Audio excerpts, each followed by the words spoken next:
नमस्कार दोस्तों। आज मैं आप लोग के लिए एसएससी जीडी 20 फरवरी थर्ड शिफ्ट का एग्ज़ाम समाप्त हो चुका है। इनमें पूछे गए सही प्रश्न मिल चुके हैं जो आपका 100% रियल ऑथेंटिक क्वेश्चन है।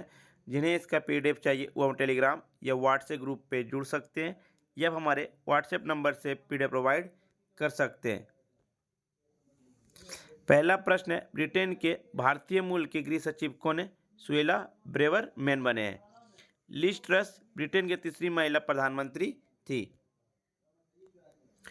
मैसूर दशहरा किस राज्य में मनाया जाता है? तो कर्नाटक राज्य में मनाया जाता है। ऐसा माना जाता है कि देवी चामुंडा ने इसी दिन महिषासुर राक्षस का वध किया था। उसकी मृत्यु के बाद शहर का नाम मैसूर पड़ा और उत्सव की शुरुआत 15वीं शताब्दी के विजयनगर के राजाओं ने की थी।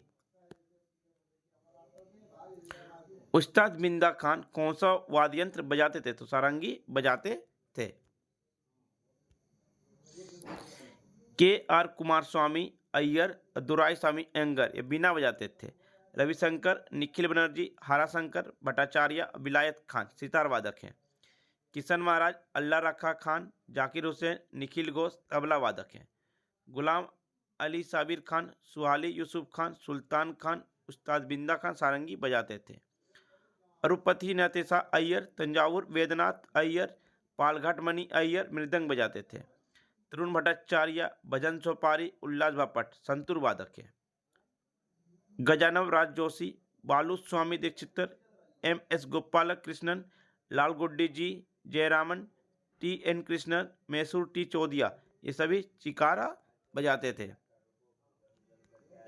अलाउद्दीन खान, अली अकबर खान, जरीन एस शर्मा, शरण रानी, अमजद अली खान, अमान अली, अयान अली, बुद्धदेव दासगुप्ता, बहादुर खान ये सभी स्रोत वादक हैं। अनंतलाल, बिस्मिल्ला खान, अली अहमद, हुसैन खान, एस बॉल्सो ये सनाई वादक हैं। टी आर महालिंगम, हरिप्रसाद चौरसिया और पन्ना लाल घोष ये सभी बांसुरी वादक हैं। गांधी इरविन समझौता कब हुआ? तो 5 मार्च 1931 ईस्वी को हुआ था। गांधी इरविन समझौता महात्मा गांधी और लॉर्ड इरविन द्वारा हस्ताक्षरित एक राजनीतिक समझौता था। भारतीय राष्ट्रीय कांग्रेस सविनय अवज्ञा आंदोलन को बंद कर देगी। कांग्रेस के दूसरे गोलमेज सम्मेलन में भाग लिए थे महात्मा गांधी। गोलमेज सम्मेलन आपका लंदन में हुआ था 1930, 31, 32। तीनों सम्मेलन में भाग लेने वाले आपका भीमराव अंबेडकर थे और द्वितीय सम्मेलन में भाग लेने वाले सिर्फ भारत के कांग्रेस तरफ से नेतृत्व करने वाले गांधी जी थे। नमक पर कर हटा दिया गया। लॉर्ड इरविन 1926 से 1931 के बीच 1928 में साइमन कमीशन ने भारत का दौरा किया था। नेहरू रिपोर्ट 1928, कांग्रेस का लाहौर अधिवेशन 1929 में पूर्ण स्वराज घोषणा की। सविनय अवज्ञा आंदोलन 1930 में शुरू हुआ। दांडी मार्च 12 मार्च 1930 को। गांधी समझौता 5 मार्च 1931 को। शारदा अधिनियम 1929 जिसके तहत लड़कियों 14 वर्ष और लड़कों को 18 वर्ष का विवाह योग बढ़ाई गई थी। भारत कितने देशों के साथ समुद्री सीमा साझा करता है? तो भारत 2 देशों के साथ समुद्री सीमा साझा करता है, मालदीव और श्रीलंका। भारत के अपने जलीय सीमा है Pakistan, Maldives, Sri Lanka, Bangladesh, Myanmar, Thailand, Indonesia जैसे देशों के साथ। भारत की भूमि सीमा लगभग 15,200 किलोमीटर है। भारत की कई संपूर्ण देशों के साथ सीमा साझा करता है। यह चीन, भूटान, नेपाल, पाकिस्तान, बांग्लादेश, अफगानिस्तान और म्यांमार। सबसे ज़्यादा सीमा भारत बांग्लादेश के साथ करता है। सबसे छोटी सीमा साझा आपका अफगानिस्तान के साथ करती है।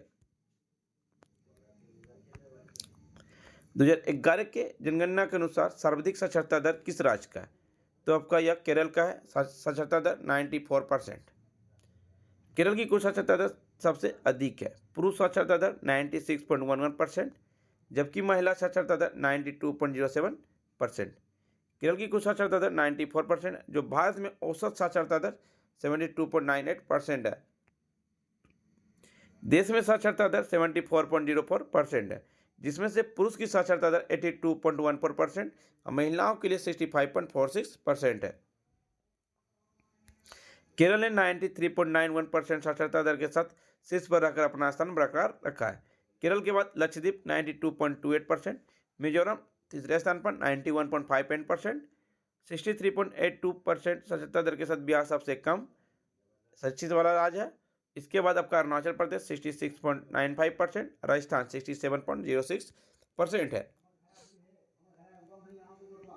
ध्वनि की तीव्रता को मापने वाला यंत्र कौन सा? ऑडियोमीटर है।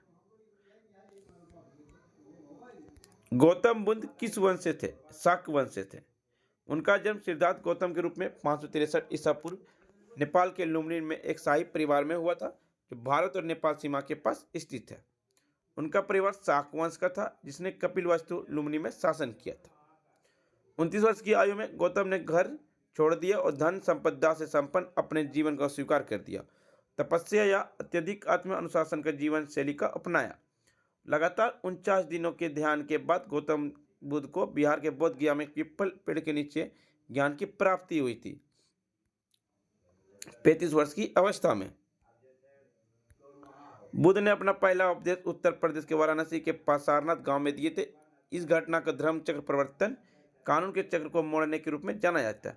उत्तर प्रदेश के कुशीनगर देवरिया में 483 ईसा पूर्व में 80 वर्ष की आयु में उनका निधन हो गया। इस घटना को महापरिनिर्वाण कहा जाता है। उन्हें भगवान विष्णु का 10वां अवतार के रूप में भी माना जाता है।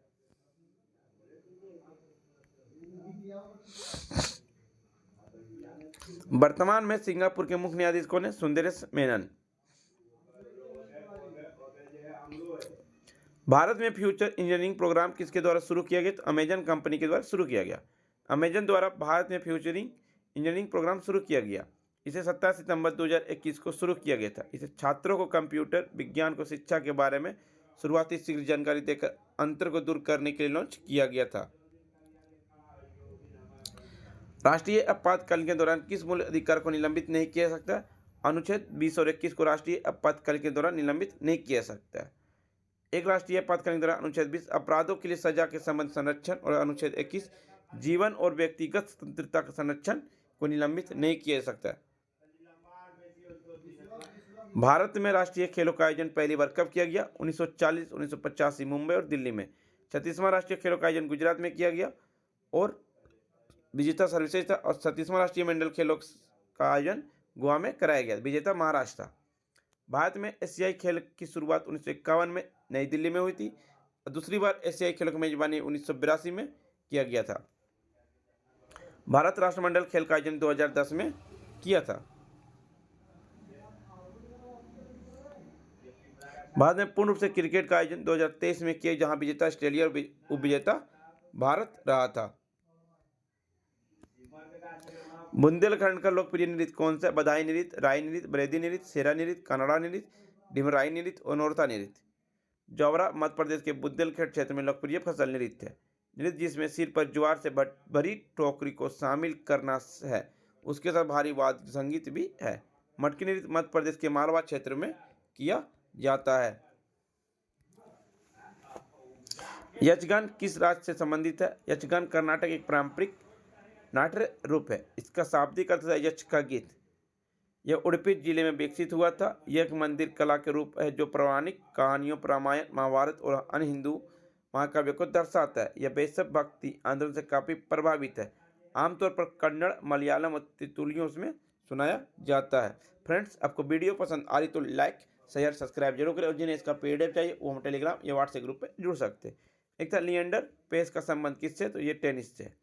लिएंडर पेस पेशेवर लॉन टेनिस का प्लेयर है। 1990 में अर्जुन पुरस्कार, 2001 में पद्मश्री और 2014 में पद्म भूषण से जीता था।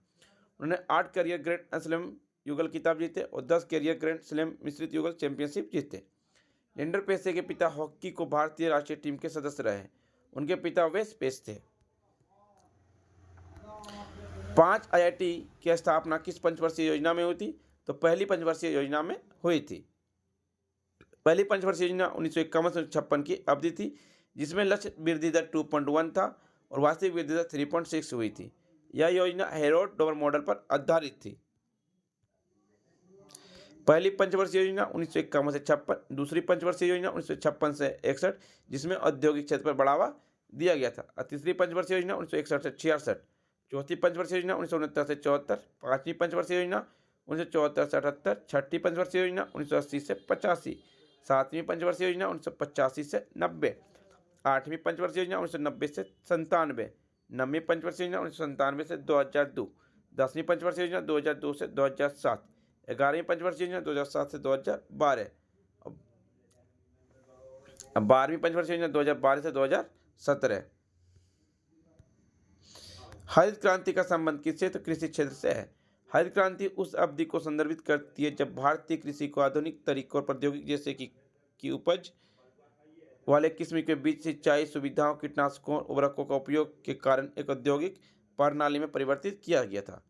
एम.एस. स्वामीनाथन को भारत में हरित क्रांति का जनक माना जाता है और हाई यील्ड वैरायटीज बीज प्रोफेसर नॉर्मन बोरलॉग के द्वारा विकसित किया गया था। हरित क्रांति शब्द का प्रयोग सर्वप्रथम विलियम गॉड ने दिया था और नॉर्मन बोरलॉग को 20 में हरित क्रांति का जनक कहा जाता है। यह 1965 में शुरू हुआ, जिससे खाद्य उत्पादन में वृद्धि हुई।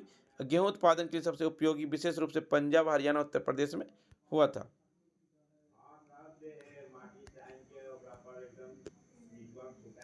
गेहूं उत्पादन हरित क्रांति 1965, दूध उत्पादन श्वेत क्रांति 1970 डॉक्टर वर्गीज कुरियन, अंडे उत्पादन रजत क्रांति, आलू उत्पादन गोल्ड क्रांति, जूट उत्पादन गोल्डन फाइबर क्रांति।